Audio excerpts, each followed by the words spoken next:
My impression is get in now in the next 5 years, do as much DADU plays as you can before it's harder to find a deal. If you don't manage growth well, and what I mean by that is having the right people and the right systems in place as you grow, then it's going to get ugly. And that's one thing you got to really watch out for as a general contractor, is making sure you don't run out of money. To be able to grow past that, you got to get the company out of your head and on paper so that other people can actually have the information they need. If you want to grow, you're going to have to change how you structure your business, and to grow past yourself means standardized work and creating systems that other people can follow. I know what it's like to live in an uninspiring, dark apartment or house, and it's just like, you don't have to build them that way. Brace yourself for a wild ride into the unexpected. This ain't your typical success show. I'm here talking to real folks who've been through it all, skipping the fancy business talk for authentic stories. We're diving into childhood dreams, teenage escapades, and everything in between. No scripts, just the stories that truly mold success. Each episode takes you on a journey through those breakthrough moments that paved their way. No fluff, just genuine stories. So whether you're chasing dreams or just love a good story, buckle up for wisdom, laughs, and the unexpected. This is the Breakthrough Podcast, where success is a journey, not just some fancy destination. Don't miss out. Hit the subscribe button now and join our Breakthrough crew. I got some incredible stories to share, and you won't want to miss a single one. Hey everyone, welcome back to the Breakthrough with Stephen Houston. I'm so glad you're here because today I have a guest who's doing some truly incredible things in the world of real estate and development. Joining me is my buddy, David Weisser, a dad who is a builder, contractor, and real estate expert with over 20 years in the game. David's been working closely with investors to transform properties by building high-quality ADUs and DADUs.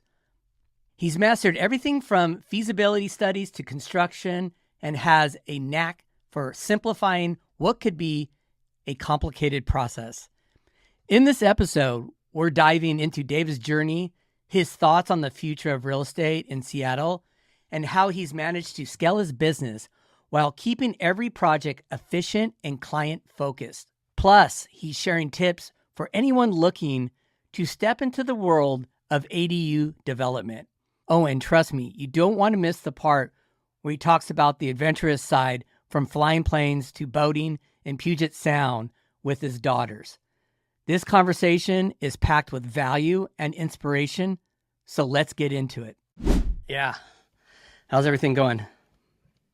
Going good. Yeah? Busy. You are? Well, I'm glad to get you on. I was talking to one of my business partners who we just we're going to close soon here on our first project in Seattle with this particular investor. And I had told her that I have you. She's like, oh, I want to talk to this guy, David. He was at the meetup that we're at the last time we flew out, which was about a month ago. And I'm like, oh, David's going to be on my podcast tomorrow. She's like, you got like everybody from Seattle on your podcast. I'm like, that's the way it's working out. And then why not? This is the best place to get an hour of undivided attention and get a lot of cool information on what people are doing out there and building DADUs and ADUs and all this really cool development. That's pretty damn exciting, honestly. Yeah. I don't know. I haven't been this excited for real estate in a long time.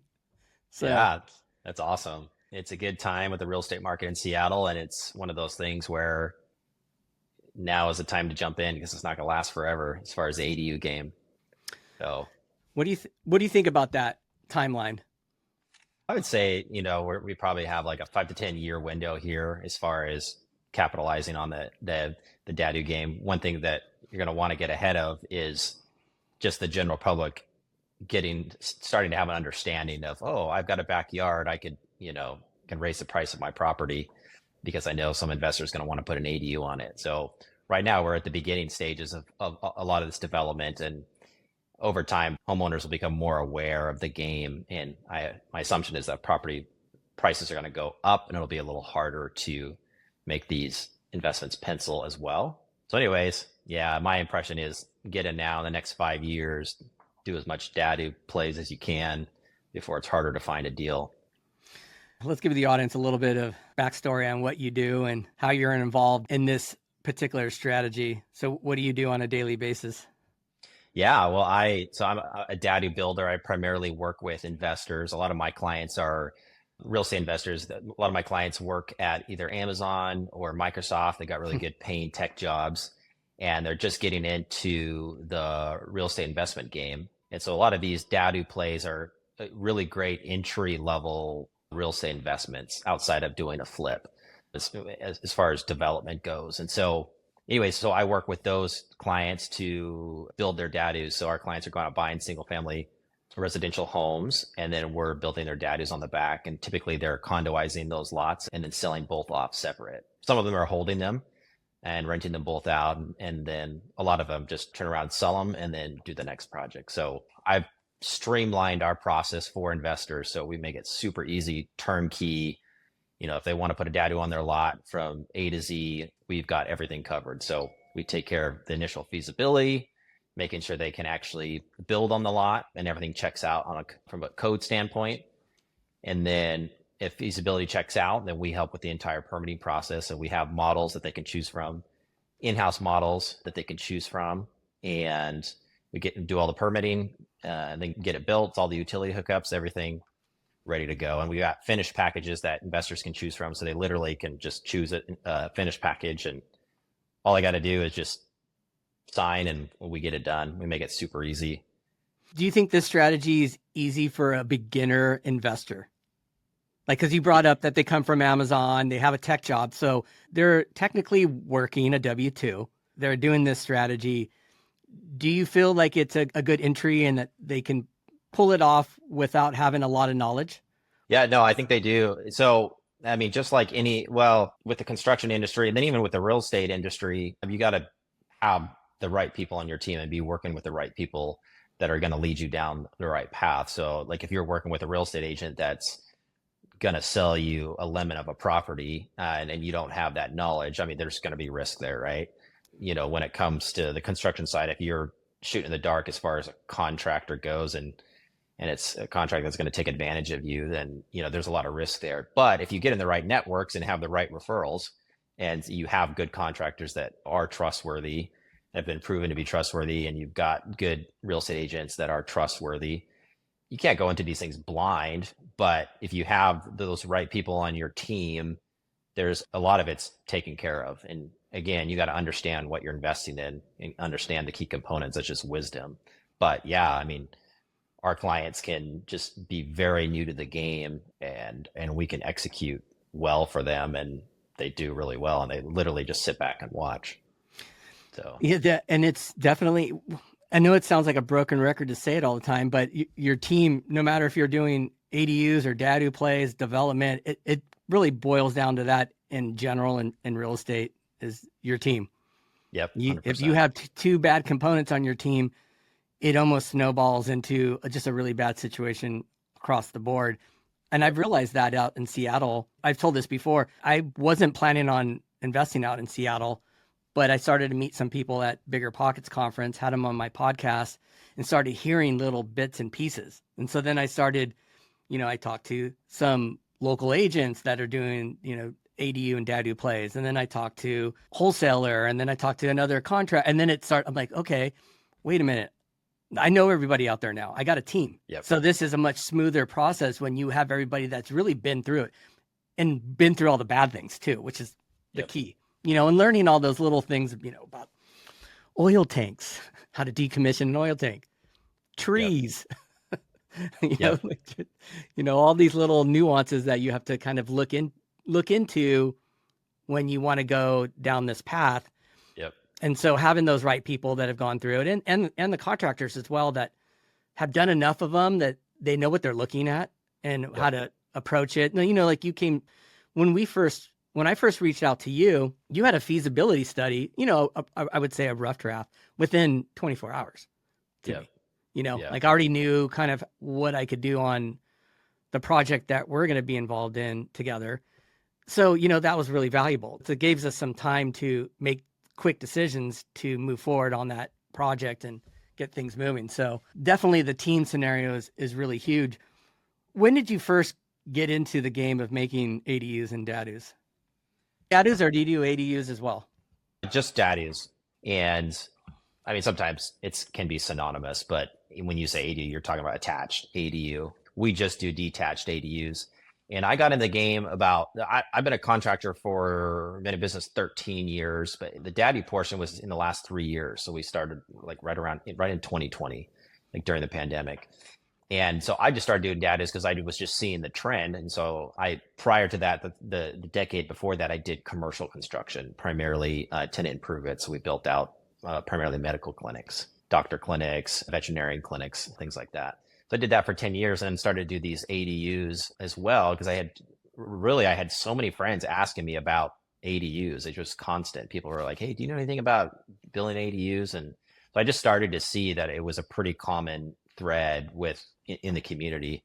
So, and then Seattle, right around 2019, changed their code to accommodate ADU development, and that's when it really started. So I started doing it in tandem with our commercial, and then eventually, about a year and a half ago, 2 years, just completely phased out of commercial and solely started building DADUs. But yeah, I've been building the DADUs for about 3 years, and I mean, we've got quite a few we're going to build this year. It's just getting busier and busier. Yeah, how do you manage all of them? I mean, it's hard because you have to have all these subs and crews. Like, does it get a little chaotic at times? And I mean, how many projects do you think you have going at one given time? Right now, we've got 7 going, and that'll keep growing. So this year, we'll probably do, I don't know, probably do 14, 15, maybe 16 daddies this year. But I mean, as you know, it's just all about the team, like we were talking about. So, Yeah. and that's the thing. If you don't manage growth well, and what I mean by that is having the right people and the right systems in place as you grow, then it's going to get ugly. But we've really, like, for example, I just hired somebody that I've actually been talking to the last 2 years about coming to work for me. And it was just a matter of the right timing, but just getting people on your bench, the right quality people that have the right experience and are good people, and then pulling the trigger when that time comes. So we just brought somebody on, and it was the perfect timing for us and for him. So you got to grow slowly, but yeah, we're able to manage it well. It's just a matter of having quality people. And then, I mean, other side of that coin is having really good systems in place, and systems Yes. just takes time and Yes. intentionality, just with the purpose of creating systems and standardized work. And then you just work on that, you tweak it, you iterate. And so those two things, the people that you got and the systems you have in place, are really the lifeblood. And then, like you said, the subcontractors, that takes time. That also takes experience. I've been in this industry total for about 20 years. And so you get good at being able to read subcontractors and get a feel for them. And when you work with them, kind of understand what you're working with. So I do the vetting as we bring more subcontractors on board. But once you get a good subcontractor, you make sure you keep them, and you treat them well, you pay them on time. Yeah. You don't jerk them around with the schedule. And when you can keep those guys, they work for you, and they'll show up. And when you're in a crunch, they'll perform. And so really that's the lifeblood of being able to execute well as a company is your subcontractor. So, I mean, there's a lot of effort that goes into that. And then once you get the good ones, you just keep them, you keep using them, and it's essentially they become part of your team. Yeah. So, And they know it's like a constant flow of business. So they don't, and so it gives them job security on that, yep, on that front too. And especially when everybody on the team's working really good together, then it's just a good culture all the way around. And it's like yep, hard to break from it. But once it's bad and there's one, it kind of trickles in yep, a lot of ways because it happens. Then it starts trickling on all your job sites.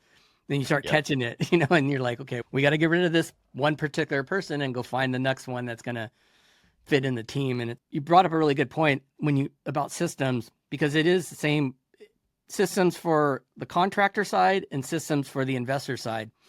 Because right now, what we're going through, we closed on one property and then we wrote on 1/17th, the one that you're going to be involved in, but we didn't think we were going to get 1/17th. We just accidentally got it. And so now we're like, oh, okay, so now we have 2 full rehabs of the main houses. We're building out 1 basement. The 125th project is going to essentially at some point have 2 DADUs. And then we're going through planning on 1/17th all at once. And this is our first go at it. I'm like, okay, we have to pay for, 2 surveys, 2 arborist reports, You got the architect. We have all these different little we got the oil tanks and all these different things. But every time something comes through, and we actually hire an assistant that all she does is she's dedicated only to Seattle development. And anything comes through, a bill, whatever we're working through, it's all systemized so that we know on the next project, we go, okay, we're going to end up doing this, possibly the oil tank. We have to look at everything is going to be systemized. And then we know how much we're spending too, like what our soft costs are. And we can keep that in a system so that we know how to underwrite even better. There was a couple things that I didn't catch, the oil tank was one. I'm like, oh, okay, we have to work on that. And just a lot of different little scenarios, landscaping, how to account for that when you got a bigger lot and you got a little bit more, you're going to pay for more, or fencing, just different little things. And so systemizing it from the beginning. I feel like the first couple are definitely going to be learning lessons, and it's going to take time to put your systems in place, but then it just gets better over time because we know, and that kind of goes with probably building DADUs, right? Same thing. Oh, 100%. I mean, even more so. There's so many moving parts when it comes to building a DADU, and from a place of executing on the work to a place of quality control and compliance and making sure things are getting done correctly. So systems in the field, so quality control, compliance, inspections, and then you're constantly dealing with issues in the field and dealing with those. I mean, there's just a lot. Like, so for example, like our standard work as far as checklists, like through the entire project, we have checklists for every stage of the project. So we have a checklist prior to breaking ground checklist. We have a bidding check. Even before that, for pre-construction, we have a bidding checklist. And then prior to execution of the work, a checklist. And then a checklist for excavation, a checklist for foundation. I would imagine like checklist items, if we were to tally them up, I would imagine we have a couple thousand checklist items of making sure this was done, making sure this was done correctly, make sure this is done. So anyways. Who does that on your team? The superintendent does. So the on-site superintendent, as he goes through those portions of the project, he would be checking those items off. So we use a software, and each project gets a new template. And then every phase of the project, each of those items have got to get checked. And so if for ever reason there was a warranty claim, or we run into an issue where something wasn't done right, we can go back and actually look and be like, was this checked off? Was it if it was, but it wasn't done, who checked it off? We use a Asana, which has an auditing trail. And so you can go back and see who was the one that actually checked that item off. And there could be discussions around that item within Asana, and you can have conversations between me and my superintendent or admin or whoever. So you just have really good record keeping too. And you actually can go back and look and see what happened. So anyways, but yeah, the superintendent is the one that manages those checklists. And then all those items have to be checked off as the project progresses. Break down the team that handles everything within the business and on how these projects get done. So we've got a full-time admin in the office, and then they essentially are just the gatekeeper and managing calendars and schedules and emails. I actually have my admin manage my email inbox and manage my calendar. So any document processing, so that the admin would do subcontractor compliance, so subcontractor insurance compliance. So that's one thing that we really have to track and make sure that they stay compliant with their insurance. So getting certificates of insurance on file and putting into our software, so we know exactly when those policies are expiring, to make sure we get updated policies before they expire if they're going to be on our job site. So there's a lot of subcontractor compliant work, and it's when you're dealing with contractors with small residential, it's just like a lot of times you're dealing with small companies, even like a guy in a truck type companies sometimes. And anyways, when it comes to administration, they're typically not the sharpest tools in the shed. Better at their craft. Just let me frame, damn it. So let me pour a foundation. It's crazy how much time we have to spend on in dealing with that. But so our admin takes care of all that stuff to make sure everything is airtight when it comes to that side of things. And then we've got a full-time bookkeeper. And one of the big things that the bookkeeper does is cash flow management. So, on a project, we have about 30 different items that get paid, and some of them get paid several times over the course of the project. And so you got a lot of outflow. So if a DADU is $350 to $400,000, as far as the outflows and the inflows for that, you got to be able to predict that. And so we have some pretty in-depth systems in place to where on a real-time basis, on a daily basis, items can get updated, and we can actually have a dashboard view of what our cash flow is based on current projects and projected projects. And that's one thing you got to really watch out for as a general contractor, is making sure you don't run out of money. And so if you're writing writing checks at the end of the month for $500,000, you got to make sure that you have a $500,000. That's going to get replenished at some point. Yeah. So anyway, that's the bookkeeper, and that's a really critical piece. Being able to have someone that has enough time and is adequately trained and can update information on a daily basis. Did you run into problems in the very beginning? Like, because you've been doing this for a while now, you've obviously learned a lot of tricks to the trade, so to speak, right? Yeah. So you've had some of those issues, and you've worked through all those pain points to put in these systems in place to run it smoother so that you can focus on just quality and at scale and being able to do more projects. Is it kind of how it started to spin? Yeah. And I mean, like a lot of businesses, small businesses, you start with just yourself, right? And then you grow from there. And kind of the number one trap, for small business owners, you begin managing everything yourself and you run the company in your head. And to be able to grow past that, you got to get the company out of your head and on paper so that other people can actually have the information they need to do what you do and replace what you do. And so I just know a lot of business owners, it's hard to get past that and be able to like relinquish work. But not only that, it's like so much of it, you have to tell them actually how to do it versus they're not able to just go read standard work and figure out how to do it on their own. And so your time is still being demanded in order for them to do their work. So anyways, at some point, like you just have to decide, like if you want to grow, you're going to have to change how you structure your business, and to grow past yourself means standardized work and creating systems that other people can follow, and then allowing them to just go do that work. So it's just been a lot of figuring out how to replace myself, and that you have to be very intentional and strategic about that. And it takes time That's hard to do. Yeah. It's hard to do. Yeah. You put systems in place and people in place, but like you said, it's still your business. Yep. It's almost like it puts you in a different role. The role is more of problem solving and putting out fires and things like that. I don't know. Seems like what I go through a lot. It's like, I put all these assistants in place and bookkeepers and all these people that are really helping the whole team.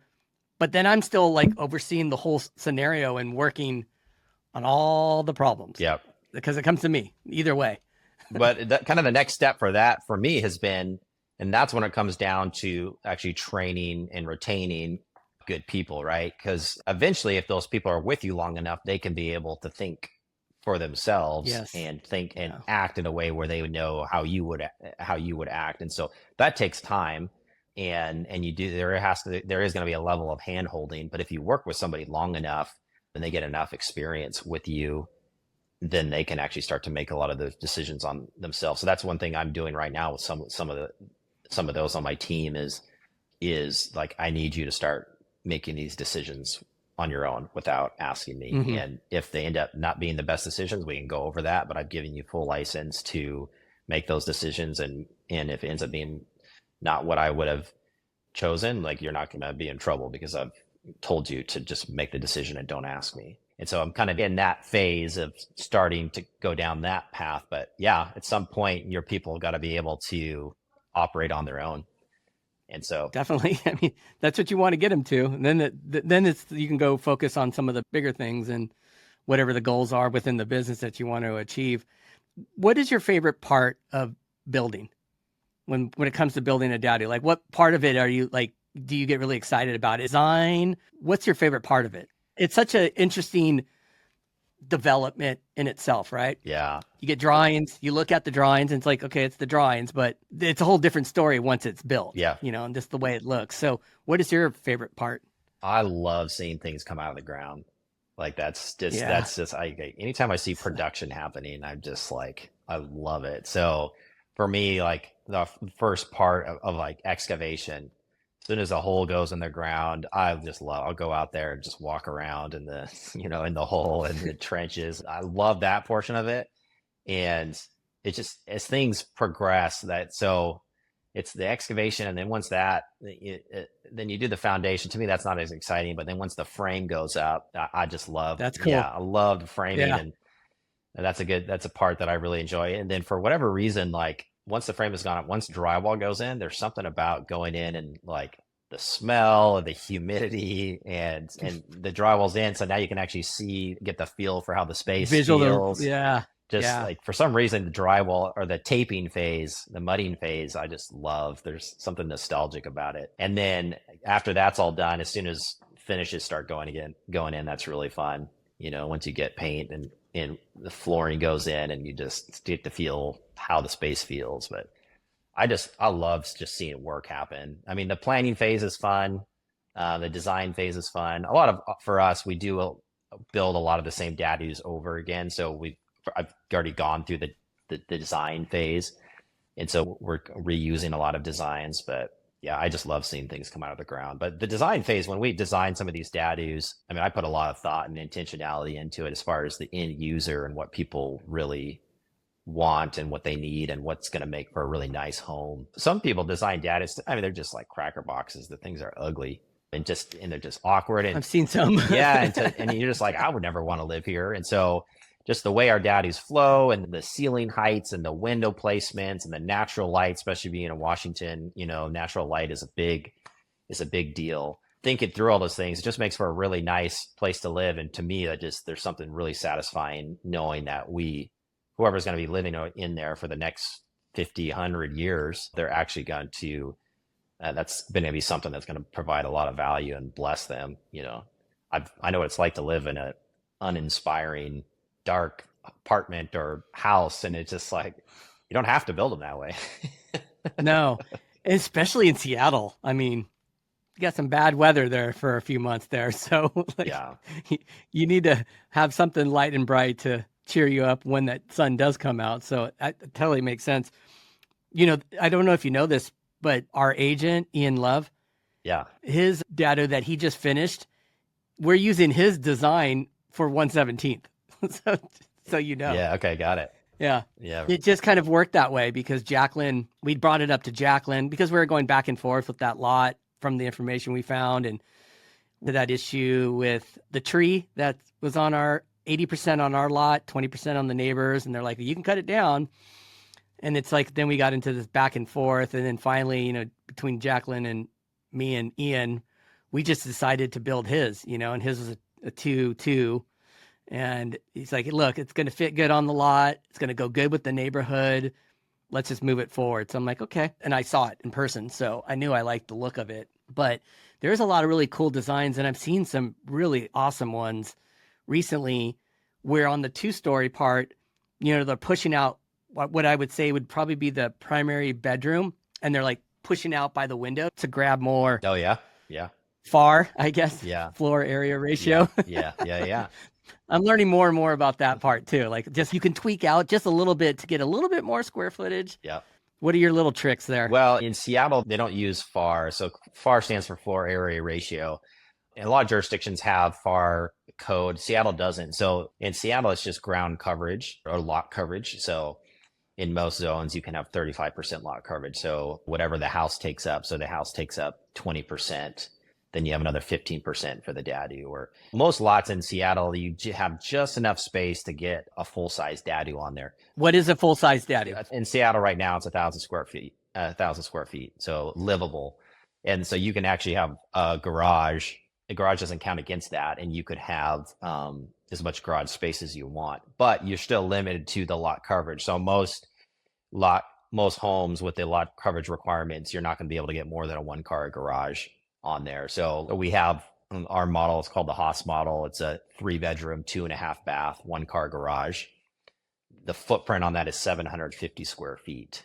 And most lots, you're going to have like 500 square feet additional from the SFR, 500 to 750 square feet, sometimes 1,000, but it's more rare. Typically, you're right around the 500 to 750. So that model, 3 bedroom, 2.5 bath, 1 car garage, is 750 square feet.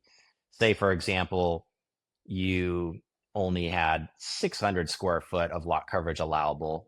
Then what you could do is what you just suggested is on the bottom floor, you're at 600. At the top floor, you cantilever to get additional square footage that's technically not lot coverage, but it's increasing your overall square footage. So that is something you can do.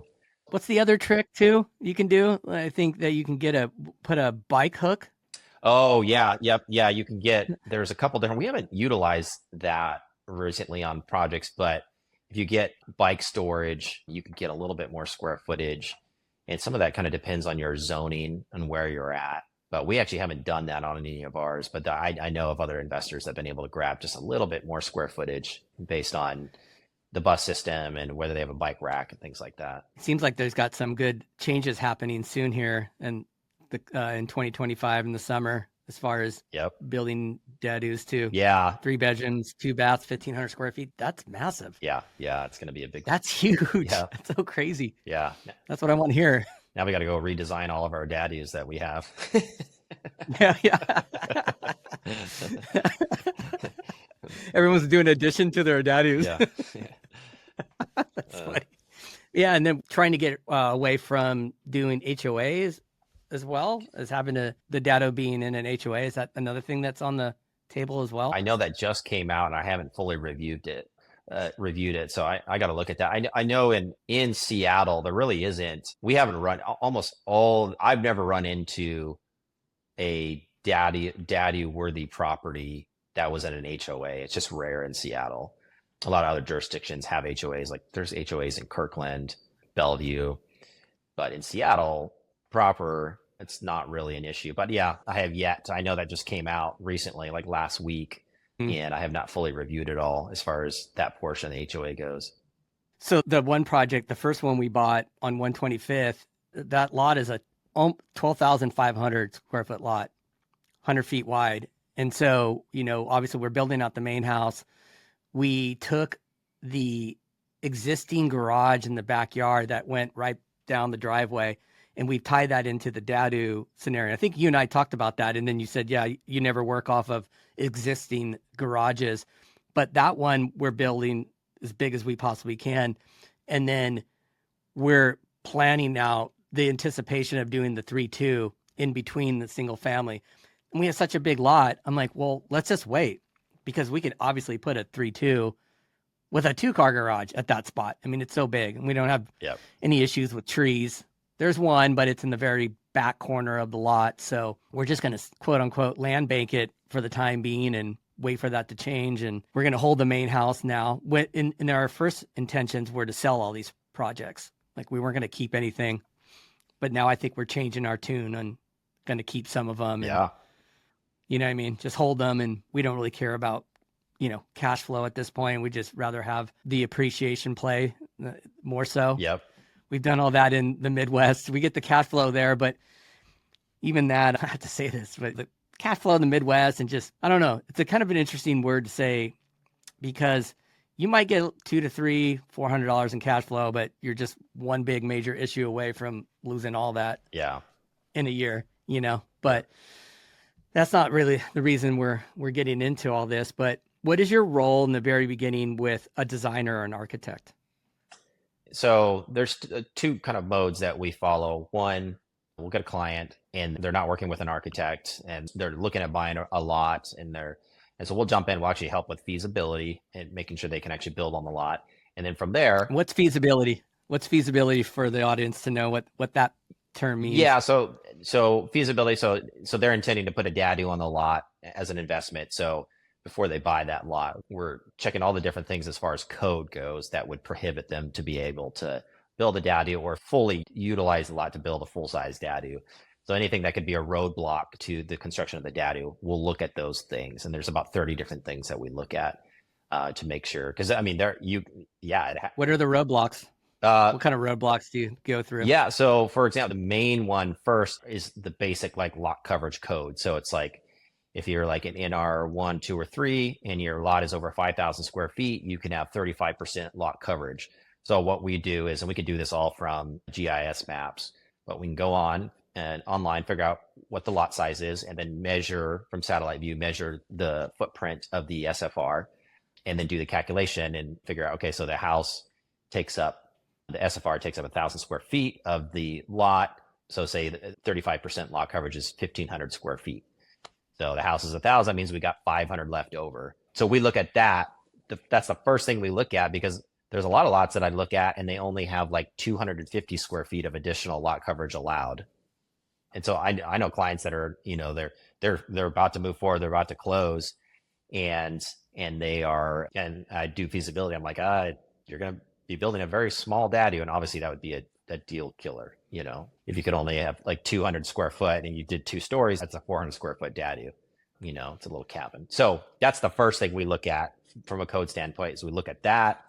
There's like reverse corner lots. You got to be careful with reverse corner lots in Seattle. On a reverse corner lot, depending on the layout of the neighbor's lot and your lot, either side could be dictated as the backyard. And if one side is dictated over the other side, whatever the front yard is, you have to have a 20-foot setback. So sometimes people think this is their backyard, and the city will not consider that the backyard. They'll consider that the front yard. And they're thinking they could put the DADU 5 feet from the property line. They're going to have to be 20 or 25 feet back from the property line. And there's been times where they can't build anything. So there's a lot of like code gotchas that you got to be really careful of, things like that. And then we just look at, from a construction standpoint, where's the sewer, where's the water, where's the power coming in, what's the topography like? If you have a steep slope. One thing we look at is ECAs, environmental critical areas. If there's one of those on the lot, a lot of times customers don't realize there's an ECA on their lot, and you have to be 15 feet away from an ECA. And so sometimes that'll kill a deal. The power lines too is a big one too. If you have high voltage power lines, you have to be 15 or 14 feet away from the high voltage power line. Not your service lines, but the high voltage. But some of these projects are right on the alley, and the power line is right on that side of the alley. And if they're going 2-story, they may have to push their DADU further into the lot to stay away from that power line, and that may push them into the SFR, too close to the SFR. So things like that you got to be looking out for. So we have about 30 different things that we look at. Another big one too is the housing authority. There's some Seattle housing authority, depending on the zone that you're in, or you may be required to pay into the Seattle's, forgetting the name of it, but they're the Housing Authority Act, where some of these projects, if you're going to develop, you're going to have to spend another $20,000 to $40,000 in Oh, really? paying into. I didn't know about this. Yeah, it's not an NR1 or NR2, NR3 zones. There are other zones required, and you got to watch out for that too. Because I've had customers that were about to buy properties, and I showed them that, like, hey, you're going to have to pay into this. They're like, what? That's a big chunk too. Yeah. We learned about the reverse lot. You taught me about the reverse lot right off the bat, because the 117th project is a reverse lot. We found that out. Yeah. Yeah. And then I literally found that out the day that we were in Seattle looking at it. And so we finally went back to it and looked how far we have to push it, which I guess it makes sense, because what it does is it lines you up with the neighbor's house. Is that part of it? Instead of you coming closer to the street, it would be off, right? Just does. I understand the theory behind it, but yeah, thank God our lot was deep enough that we were able to pull everything off. Yeah. No, I've run into situations where customers bought lots, and then they would have thought, by the way the house looked, that this was the front yard, but it's not. Like, the city is not going to consider that the front yard. And so then it's like, okay, well, then this is the backyard. Because and then when it came to putting on that side, there wasn't enough space between the setback and the main home to even put anything in there. Yeah. Our lot's 8,700, and we did a parking spot between the DADU and the house. Yeah. And then we're going to curb cut the left side of the main house back for the main house, and then we're good. Yep. But it did hold us back from doing a 3-bedroom. Yep. And that's why we ended up going with Ian's. Like, look, just build this. It fits good. It's going to go great with the neighborhood. It's going to blend good with the main house. You're going to be fine. Yeah. Okay. And the curb cut, that's another thing too that we check for feasibility. You can only have so much curb cut. So if you have a corner lot, depending on how much curb cut, or the length of the property line will dictate whether you can actually do another curb cut. So you got to be really careful with that, because if you're assuming that you're going to be able to get do a curb cut and get a driveway into the DADU in the backyard, you may not be able to. So that's another thing you got to look at too. And another thing too, you got to be in Seattle's majority of the time, if you have an alley, even if you're on a corner, if you have an alley, your driveway has to be from the alley. It can't be from the corner most of the time. So anyways, those are all things to think about. Yeah, there's a lot of things up front you need to kind of, you're doing as much up front, but there is a little bit of calculated risk. Yep, 100%. As well. Yep. Yeah. And do you find that even when you check all the boxes, there's still things you run into? When are you out of the clear? Let's just say that. Who's going to be at that point of contact that's going to say, okay, is it the architect and the designer, or is it like when they finally start putting it on the lot that you understand exactly what you can do because they know everything as far as setbacks or any kind of rules or anything like that? Like, when are you kind of out of the clear? Yeah, I mean, there'd be two phases. Does that make sense? Yeah. There'd be two phases. So the first one would be when your permit's approved. Once your permit's approved, you're good to go. Okay. But after that, anything underground, so like in our contracts, we guarantee the price of the structure, but we don't know what's underground. And so we have provisions in our contract, like if we discover something underground subsurface that we didn't know was there and that we have to deal with, like the customer is going to have to pay for that. So once the slab is poured, then you're kind of in your next clear as far as any unforeseen costs underground. Like, for example, we did a DADU up by Northgate, and we went to dig for the foundation, and there was an abandoned septic tank underneath right where the foundation was going to go. It was like an old concrete septic tank. There was no way we would ever known that was there. And so that had to be removed. And it's a big septic tank, so you got to excavate the whole thing, and then you got to fill it back up. So that cost the customer another $5,000. But I mean, so that's that calculated risk. So, but once you're done digging in the ground, then you're in the clear. There's no surprises after that. There shouldn't be. Okay. So it's like once you're approved, then you can build it, and then you're good. You can build it, and then when it comes to construction, as far as any surprises, once you're out of the ground, and that includes the foundation, running the water, and the sewer and the electrical. So running all your utilities, getting the foundation. Once those are in and buried and you're going vertical, you're good. What's a typical timeline, start to finish? That's about 6 months. Sometimes we can get them done like 4.5 months, but on average we're like 5.5, 6 months. But how does a 4.5 happen? Is it just the flow of it? Everything, just no issues? Yeah, exactly. If everything it runs smoothly and subs don't slow us down, we'd be in more in the 4.5. One thing that's kind of hurt us a couple times is Seattle City Light. They're just notorious for just not very well run. And Heard about this. Yeah, so we really, on some of our projects, we've been completely done, and just waiting to get our final inspection, but we can't get our final inspection until we get power hooked up. And Seattle, we're just sitting waiting for Seattle to come hook us up. And sometimes they can put you out like months as far as getting. When do you reach out for them? Like, I know that it's supposed to be that you want to be proactive on scheduling. Like, what is your typical safe zone on that? Well, we cannot schedule power hookup until we've installed the gear and haven't had that inspected. So we got to install the new meter box, the new meter, and get everything wired up. And then they will come and look at it and then get us on the schedule. So we just try to get that at the beginning of the project, get that done as quick as possible, get that inspected, and then get on the schedule for hookup. So, but how far are they out usually? The last couple of projects we did, they were from the time that we requested hookup, I think they were like 2 months.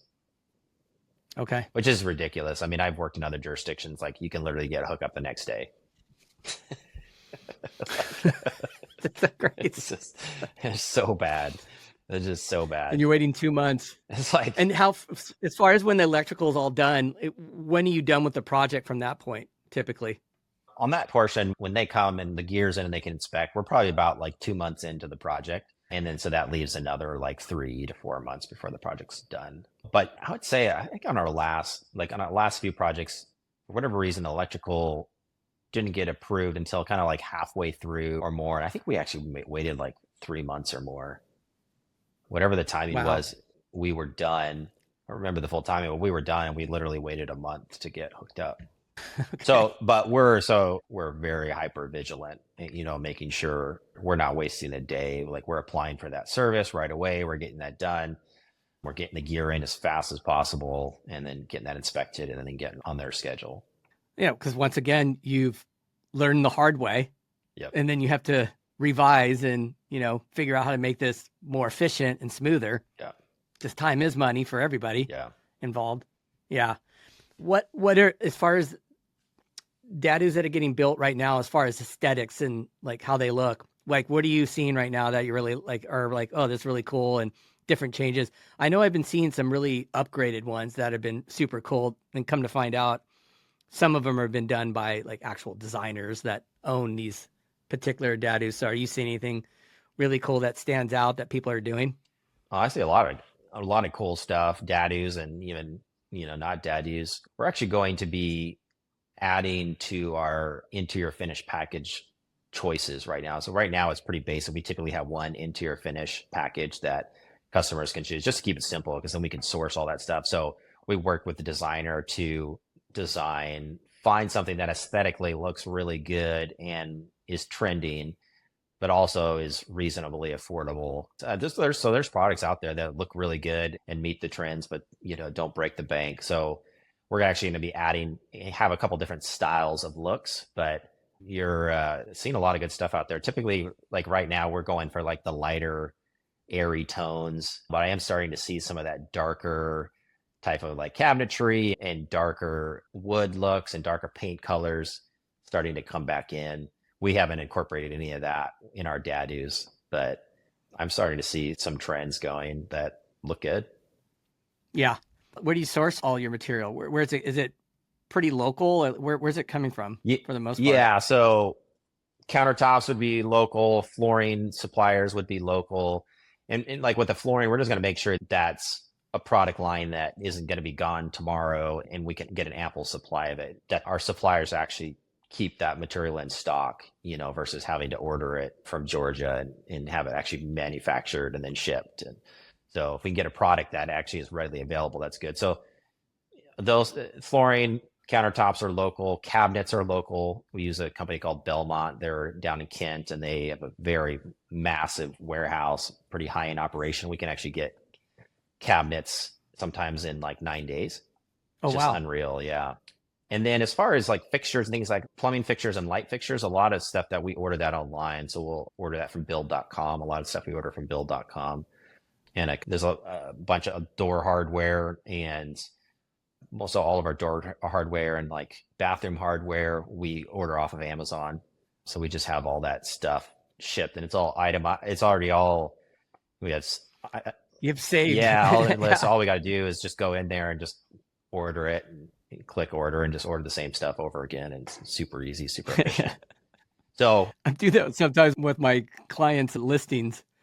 I did this one project, and I got the neighbor's house, and so I just literally ordered everything again. Just click, done. Yeah, we're doing this package. It's super easy. And I've asked my other contractor, here in Silicon Valley, we have a lot of like builders supply shops, where you can get pretty much everything: countertops, cabinets, fixtures, hardware, you name it, it's all there. And I've asked, and he's like, no, we don't have. I'm like, not Lowe's, not Home Depot, like something that's more for builders. And he's like, no, it's pretty much individualized out in Seattle.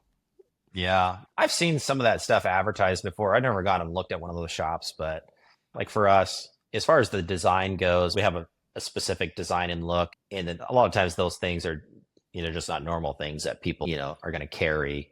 Right. So we'll find something on that we really like, and it's on Amazon. Yeah. It's just so easy to get. And so it just makes sense rarely do I ever find anybody that can compete with prices on Amazon. So That's true. That's true. Yeah. And you get a big selection too. You can really find some cool design stuff to kind of switch it up a little bit. Our new business partner that we're closing on this property on Feeney, she's a designer. And so like she's already been to both of our projects that me and my other business partner have.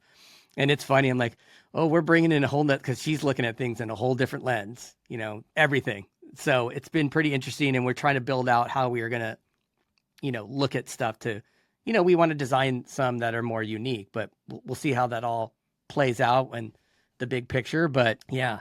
So besides building DADUs? Like, what do you do for fun? What keeps you sane? Yeah. Well, I've got two daughters, 13-year-old and a 10-year-old. They're amazing. We have a lot of fun together, a lot of fun adventures. In the summertime, we do a lot of boating. Oh, really? Oh, So cool. yeah, we do a lot of boating. There's a lot to see in the Puget Sound in Washington in the summertime. It's such a blast. We've Well, yeah, got where do you go? whales. I like to know. Uh, Like, where do you yeah, go? we're in the South Sound, so like Commencement Bay area and around there, Fox Island, Gig Harbor. And anyways, it's always calm. It's nice and it's warm enough in the summertime. And we got humpback whales. We've got orcas, seals, sea lions, porpoises. There's so much to see. And Wow. we do a lot of exploring and combing, and we'll do a lot of tubing too. So that's what we do in the summertime. I'm an aviation enthusiast, and so I've got my pilot's license, and so I love to fly. I was actually just recently building an airplane, a kit airplane. Oh, really? Interesting. Yeah. How long is that Um, going to take? well, it was going to take too long, so I sold it. It was a dream of mine to build. It's actually a common thing. A lot of small aircraft are actually kit built, and the type of flying I did was bush flying, where you could fly in and land, in the back country off airport. Anyways, so I was building that, and anyways, it was going to take me 10 years to finish. So I You're like, I'm decided done. to, I'll so, but I still fly. It's really, the Pacific Northwest is just a gorgeous place to fly and explore. So that's one thing I really love for myself. But other than that, in the summer times, it's just getting out and getting the sunshine. In the wintertime, we do a lot of snowboarding, skiing. There's a lot of that in Washington. Where do you go? So we primarily go to Snoqualmie, or it's called the Summit in Snoqualmie. So it's in the pass headed over to Eastern Washington. There's lots of spots in Washington, but that's not too far away. That's like a 45-minute drive from Seattle. So It's a beautiful state. I'll tell you that. yeah, If it had weather like California, I think it'd be neck and neck. I mean, yeah, seriously, yeah, it's so pretty there. I just think it's yeah, beautiful. And I just couldn't believe how big Puget Sound was until I got there. I'm like, wait, there's a beach here? It can't be like a beach. It's got to be must look like a lake. And I get there, I'm like, this is a beach. There, yeah, you don't sit, there's water forever. I'm like, okay, yeah, this is legit. The yeah. It's mounds are so amazing. beautiful. It's just got just a beautiful backdrop to it. It's got a lot of Yeah, density. I can see why they're having housing shortages and problems because it's just really nowhere to build, so to yeah, speak. That's the big yeah, problem, right? yeah, yeah. In Seattle and in the surrounding areas, in Washington State, but it's in the urban areas.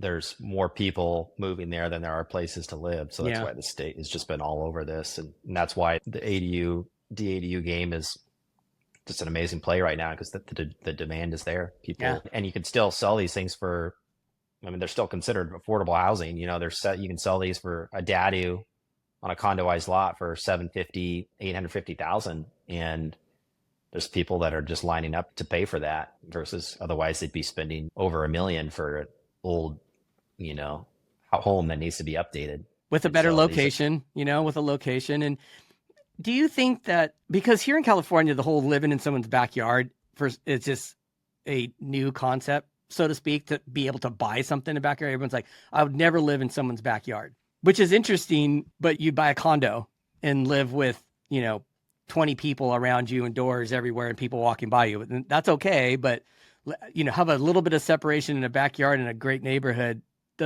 I don't know. I think I would take that over a condo living in a oh condo. yeah, Do you know what I mean? And it's different in Seattle too. That's one thing about Seattle's location and just the way they sit on the lots with the alleys. They do feel a little bit more private, so to speak. oh, 100%. Yeah. Yeah. I mean, the alley is the game changer. I mean, that's the ticket is the alley or a corner lot. So you have most of these projects that we do are on alleys or corner lots. And yeah, they 100% feel like your own home. Yes. I mean, a lot of the developments like outside of Seattle, but when you get into the more suburban areas of the tract home developments, a lot of these homes, like they have tiny backyards. I mean, that's like a common thing here in Washington. You have in the new developments, you have about 15 feet of space from the back of your, back patio to the fence before the next property. It's just a common thing for so the yards to be small. And so in Seattle, when you're splitting up these lots, they'll typically have about 10 feet of yard behind the dadu in it's definitely accepted and it feels private. So, I mean, they can literally pull out and pull into their garage from the alley into their dadu, and they've got a backyard. So yeah, I mean, it'd be different if you were having to walk to the backyard, and that's a whole different game. But if you have an alley or you have a corner lot, like it feels like your own private home. It's not perceived as a dadu, or it's not perceived as originally dadus were like in the backyard, and it's just perceived as a home. And they're 3-bedroom, 2.5 bath. I mean, it's crazy.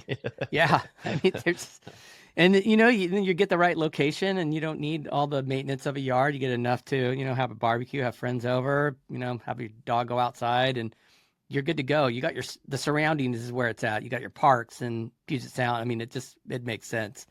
But I'm excited for you to get going on mine. We can definitely, I think we should start doing some lives on Instagram. Are you on Instagram? Yeah. Okay, yeah. cool. We're going to do some lives together during the project on 117th. I think that'd be really cool to kind of tell people where we're at, what we're going through. And I think that'd be kind of cool. So I don't know. I just thought about that. Where can the audience find you? I'm on Instagram and on Facebook. It's just at David Weisser on Instagram and at David Weisser on Facebook. But yeah, I try to make sure we at least post a couple times a week to give updates on our projects. So sometimes not the best, but we try to get as much content out there as possible. We're going to do a lot of content on 117th. I can tell you that. So that's going to be good. Yeah. Love it. Cool. Well, I appreciate you jumping on, and I'll be talking to you later on this week. So yeah, we got to get ours going. To it. Yeah. Right on, David. Well, have a good day, and I'll be talking to you real soon. Thanks a lot for coming on. Sounds good. Yep. Thank you. Thank you for tuning into our show, where we hope you found inspiration and gained valuable insights.